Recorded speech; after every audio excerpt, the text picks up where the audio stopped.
Dinamika politik Pilkada Jakarta kian dinamis. Sore tadi, 12 partai politik yang tergabung dalam Koalisi Indonesia Maju atau KIMPLUS telah mengumumkan bakal pasangan Cagup dan Cawagup DKI Jakarta Ridwan Kamil Suswono. Dan tidak ada keberhasilan tentunya tanpa kebersatuan. Oleh karena itu, kami melihat 12 partai ini, Pak Muzani, adalah simbol dari rekonsiliasi. Sebelumnya, pertanyaan terkait siapa lawan tanding Ridwan Kamil untuk memperebutkan kursi Jakarta 1 juga jadi tanda tanya besar. Hingga akhirnya muncul Bacagup dan Bacawagup jalur perseorangan Dharma Pongrekun dan Kun Wardana yang sekaligus menggugurkan skenario calon tunggal lawan kotak kosong di Pilkada Jakarta. Skenario kotak kosong sebelumnya dinilai memang tidak dikendaki oleh elit-elit Kim karena mempertimbangkan resiko yang dianggap terlalu besar. Dan dinamikanya juga akan kelihatan nanti apakah itu nanti kotak kosong, tapi saya yakin nggak kotak kosong. Akan tetapi lolosnya calon independen ini dianggap sekedar pelengkap dan dinilai telah diskenariokan agar seolah-olah Pilkada Jakarta tahun ini tampak demokratis. Saya kira memang ini ada indikasi, ada unsur mau menciptakan ada calon independen. Menanggapi hal itu, pasangan Dharma Pongrekun Kun Wardana mengaku pencalonan mereka pada Pilkada Jakarta bukan bagian dari settingan untuk membatalkan pasalon tunggal atau lawan kotak kosong di Pilgub Jakarta. Dan kami bukanlah by design, kami bukanlah settingan, tidak. Dan tidak ada siapapun di belakang kami. Tak hanya itu, skandal dugaan pencatutan KTP warga untuk meraup dukungan juga mengiringi kemunculan duet Dharma Kun. Meski keduanya mengaku tak terlibat langsung dalam pengumpulan KTP warga Jakarta sebagai syarat dukungan. Jadi kami tidak terlibat langsung dalam pengumpulan data pendukung. Buat yang memang bukan pendukung kami akan tersaring dengan sendirinya. Di sisi lain, mantan Gubernur DKI Jakarta Anies Baswedan bakal gigit jari. Pasalnya tiket untuk maju sebagai bakal calon gubernur di Pilkada Jakarta bisa dipastikan gagal didapat usai PKB di injury time resmi memantapkan sikap untuk ikut bergabung bersama KIMPLUS mendukung Ridwan Kamil di Pilkada Jakarta. Kita sudah pastikan PKB bersama Gerindra dan siapa calon yang diusung kita juga mengetahui, karena itu saya pikir sudah jelas dan final PKB bersama Gerindra di Pilkada DKI. Keputusan PKB itu tak hanya mematahkan asa Anies Baswedan. Seiring dengan itu, upaya PDI Perjuangan untuk ikut dalam kontestasi pilkada juga terancam gagal total. Pasalnya, PDIP tidak memiliki cukup kursi di DPRD DKI Jakarta untuk mengusung pasangan calon sendiri. Saya suka ngomong pada diri saya sendiri, kasihan deh PDI Perjuangan.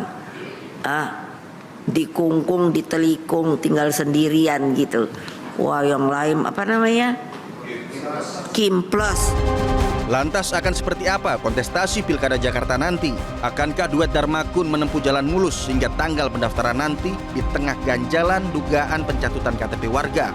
Dan mampukah calon independen berdaya melawan duet Ridwan Kamil Suswono dengan dukungan koalisi besarnya? Ini mengancam atau tidak buat RK dan juga Suswono untuk calon independen ini dibandingkan dengan kotak kosong gitu yang dilawan gitu ya. Nah, apakah memang calon independen lebih baik dihadirkan, dan di sisi juga bagi rakyat yang mereka sebetulnya menginginkan figur yang sebetulnya muncul dalam survei tapi tidak diakomodir oleh elit-elit parpol?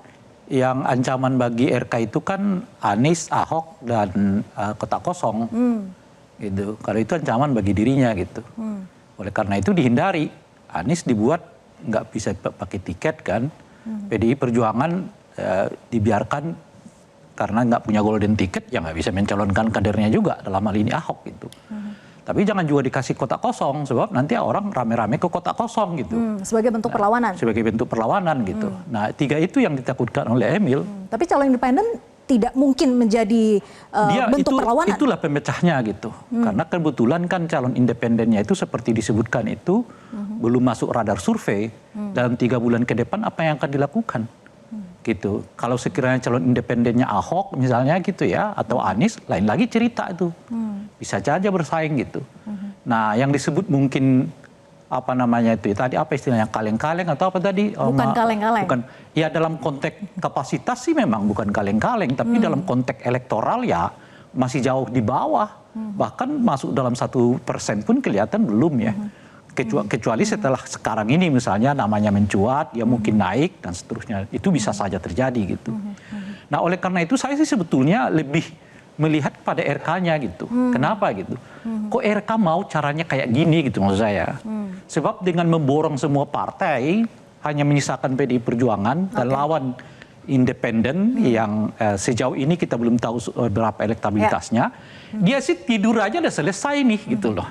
Oke. Dan Bang Ray ini kan pakai kampanye, ini kan ada 12 parpol ya yang berada dalam berada dalam Kim Plus Plus ini, dan bahkan Ibu Mega mengatakan PDIP ini ditinggal sendirian di kungkung, di Kim telikung. Plus ini itu meraup berarti 85% kursi DPRD. Jadi yang disisakan 15 partai yang dimiliki oleh PDI Perjuangan. Jadi mereka bawa 10, berapa lah kira-kira ya. Mungkin setengah dari 85 itu udah menang tuh RK. Karena persyaratannya kan 50 plus 1 kan. Gitu. Nah makanya RK itu ya cukup tidur aja lah. Ya nggak pakai deklarasi segala, pakai tagline Jakarta Maju macam-macam dan sebagainya. Oke, kita tanyakan ke politisi PDIP ya. Ada Bang Guntur di sini. Bang Guntur, gimana melihat dari Kim Plus Plus, ada 12 partai politik di sana dan PDIP ditinggalkan sendirian, kata Bu Mega, dikungkung, ditelikung gitu ya. Gimana sebenarnya sikap PDIP sekarang nih melihat kondisi ini? Ya, sebenarnya kami melihat memang ada semacam keanehan ya dalam Pilgub Jakarta ini.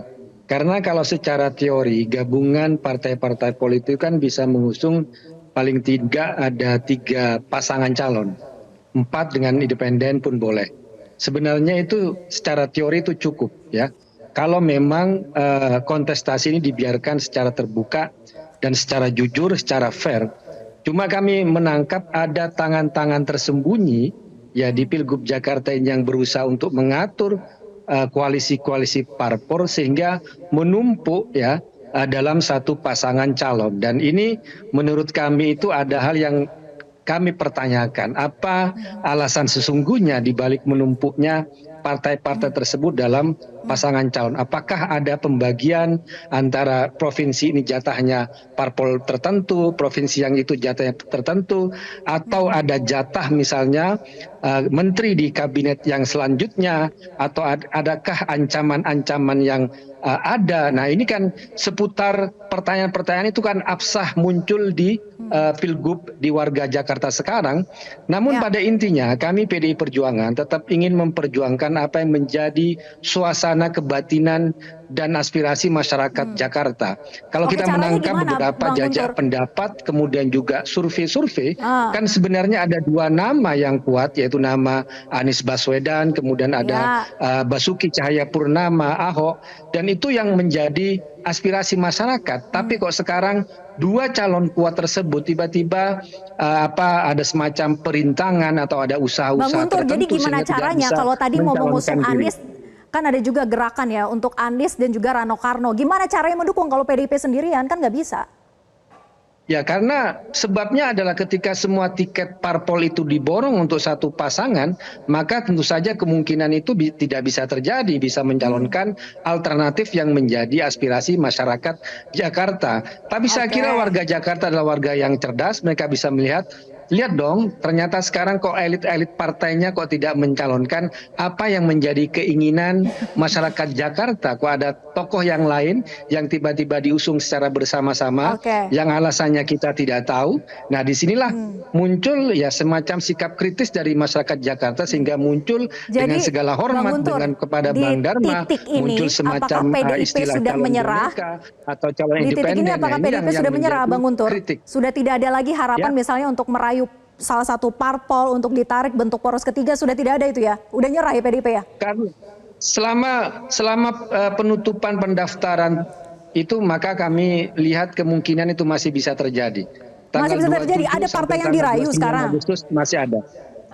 Ada partai yang dirayu. Terus melakukan komunikasi, Mbak, kami melakukan terus komunikasi dengan partai-partai yang bisa kami ajak kerjasama untuk mengusung apa yang menjadi harapan warga Jakarta. Ya kalau kita lihat Anies punya warisan di sini, Ahok katanya juga udah punya solid, warisan Bang di sini. Siapa partainya yang lagi dirayu?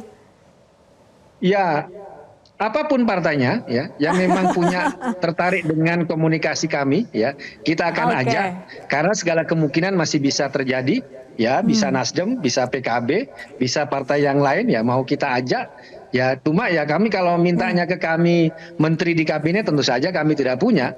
Tapi kalau mintanya ingin sama-sama mengabdi, melayani warga Jakarta, ayo kita bersama-sama. Itu yang bisa kami sampaikan. Oke, nanti saya tanya ke Bang Rem, apakah masih ada waktu untuk PDIP bisa bentuk poros ketiga?